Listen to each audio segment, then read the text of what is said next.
in those commercials. Oh, yeah, He's right. kidnapped French Savage. Yeah, I'm unclear as to the motivation for all this. I mean, understand it's not either. like the movie didn't do well. It did extraordinarily well. Huge, massive worldwide box office. I don't know why. I guess what? You want to get at the kids who couldn't see it because it was R? I guess. Yeah, that would be my only thinking, is that would be it's not really a kid's... It's not a kid's movie, man. Not really. And if you try to make it into a kid's movie, you're just going to destroy it anyway, in my opinion. I think so. Half of the charm is the bad language, from the Deadpool, from those jokes.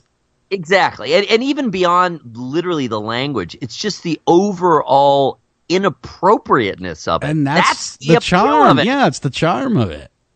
It's so inappropriate. It is. Almost makes you feel dirty to watch it, and that's part of its fun. All right, last word on the new Men in Black. Okay.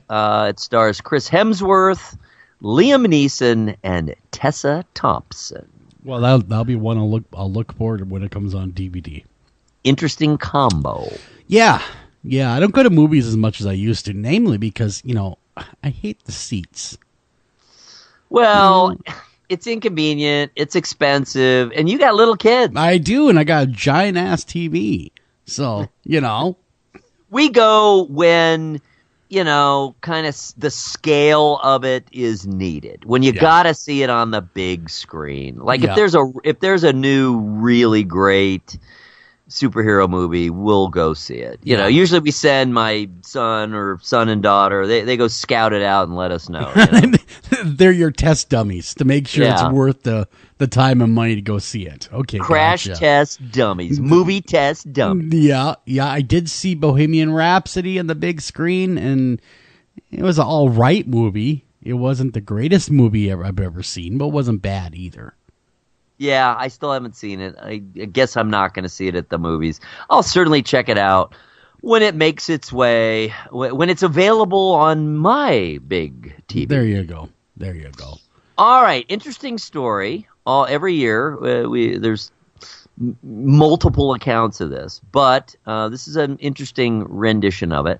It's from one of our favorite sites, or astronomical sites, earthsky.org. Pretty much every day, or at least several times a week, something out of there. And it's an article, what actually was, in reality, the biblical Christmas star? UFO. What did the wise men see? A UFO. What did the shepherds follow? Again, a UFO. Well, it might have been. There's speculation. Was it actually a star? Was it a supernova? Yeah. What is it? Was it a galaxy? Was it a UFO? Who knows? Yeah, we just don't know. What do you think it was? I think it was right around that time, there was a flare-up. What was it? Let's see. It was like a supernova. Okay. So, it would have appeared just blazing, in the sky. Yeah. And it would have been visible at about that time, Okay. they're saying. That seems the most likely to me. That would be the most likely. I'm sure it was not a UFO, but a supernova would fit because they describe it as being horrendously bright. Right. Yeah. It's certainly possible, Yeah, who knows? So anyway, it's very interesting article. It runs through the various possibilities of what it might have been. So check that out. We have a real nice image of a bright light shining in the sky. There you go. Seemed to come from afar, as the song says. Mm-hmm. All right, well, coming up tomorrow night. Wow, talk about astronomy. We got a big night. We have the combination winter solstice and the full moon. Oh, that's right. It is the winter solstice, 21st. Tomorrow night? Wow. And there's a full moon to boot. That's gonna be interesting. Shortest day of the year. Yes, it is. Shortest day of the year. And then after this, they get longer and longer, the days. Thank goodness. Yes, I know, right? I really want spring to hurry up and get here. Yep. December's gone quickly, but it always does. It always does.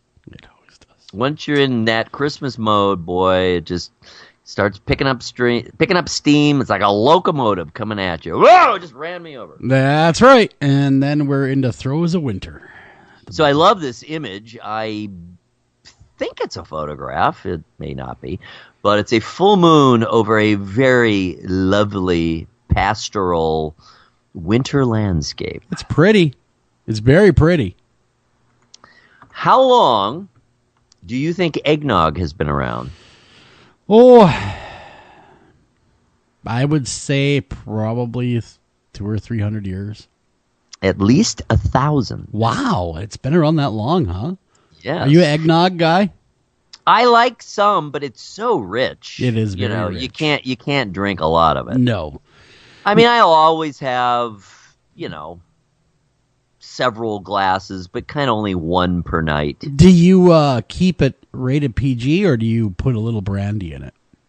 I actually put rum in it. Rum, okay. That's what you put in, isn't it? It's rum.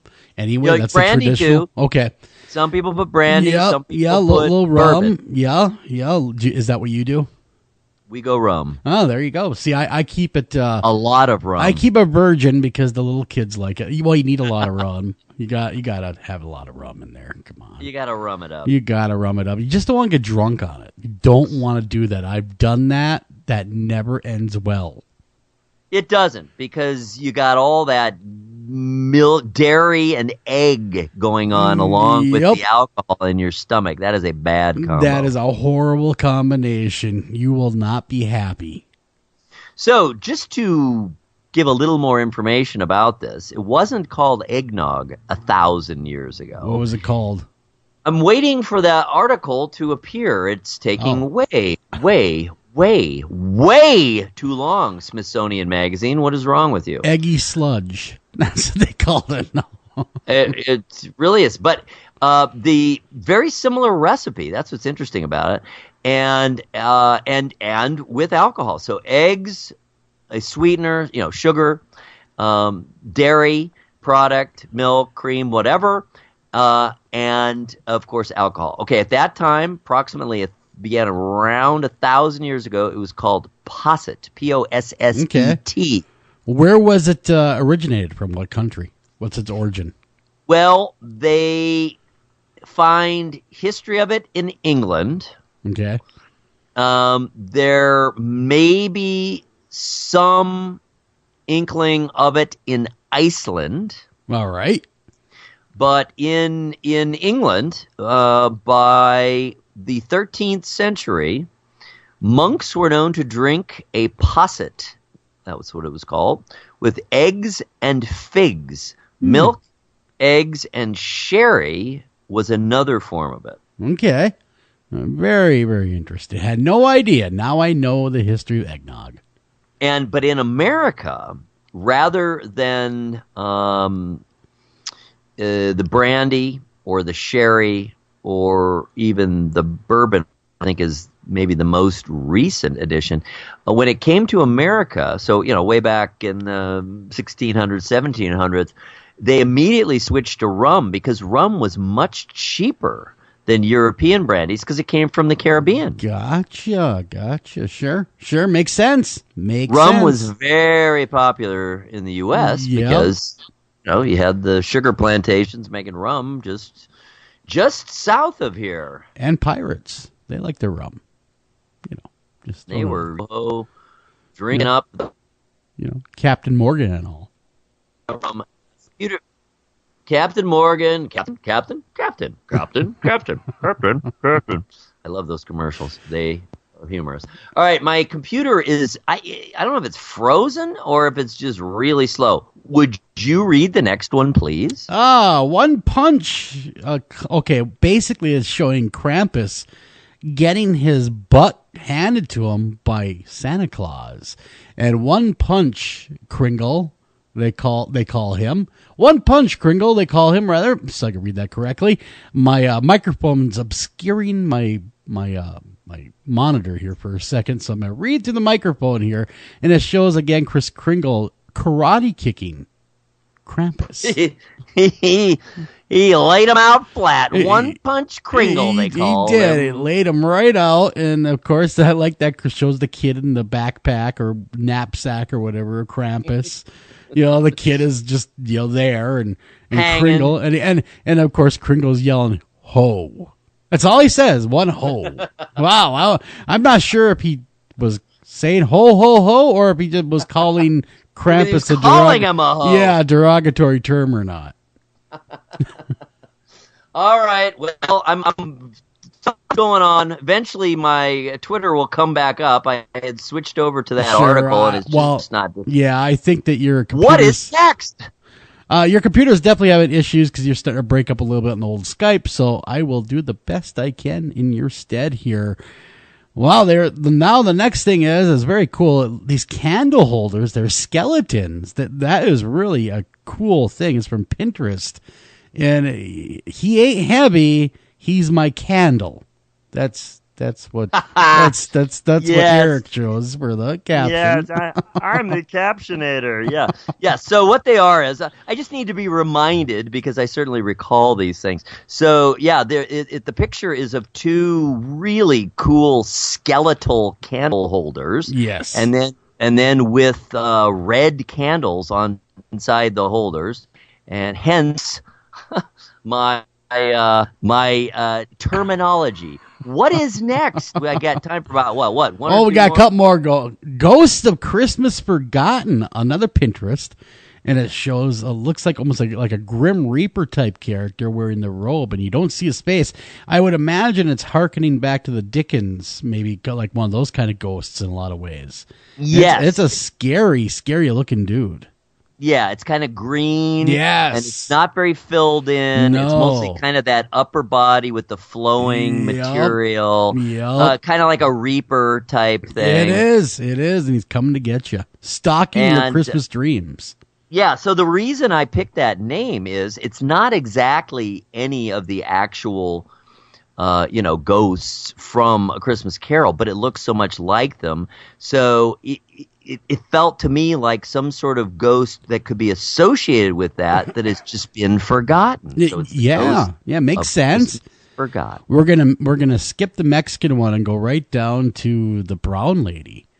Now that picture's been around a long time. That is probably the best known ghost, supposedly true ghost image. Yeah. It's on the stairway and of the hall where it's from. It's from the 30s too. That's how old it is. And they were allegedly, now this is a story I heard, taking pictures for insurance reasons when they captured that picture. Interesting. What's the name of the hall? That one is Rynham Hall. Rynham Hall. Sorry. Interesting. Yeah. And that's from UK, I believe. That is. And that the brown lady's been forever though. That's been cited as being perhaps the most compelling piece of evidence ever of the existence of ghosts. And, well, mainly because back then they didn't have the technology they have today. And, in fact, I do believe the camera they were even using, I would imagine it was possible to double expose those cameras, but I'm not sure because I think they were still using the old steel plates to put the image on. Because they slide the steel plate in and they take the picture or whatever. And I'm not sure that would lend itself to double exposure. I'm not real learned on that, but I want to say I did hear somewhere along the lines that no, it would not lend itself. It would not allow double exposure. So what was there and was indeed in front of the camera.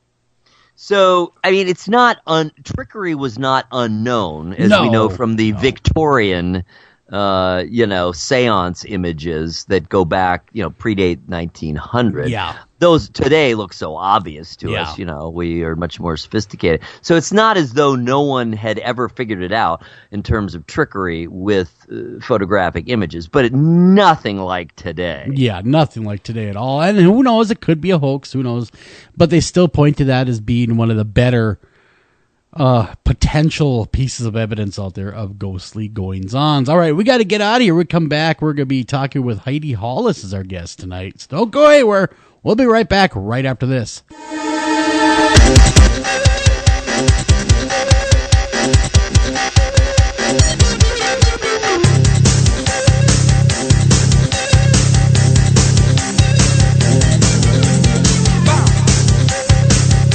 Hi, Tom Bodette. If you can hear me, then you have an internet connection, which means you can do cool things online, like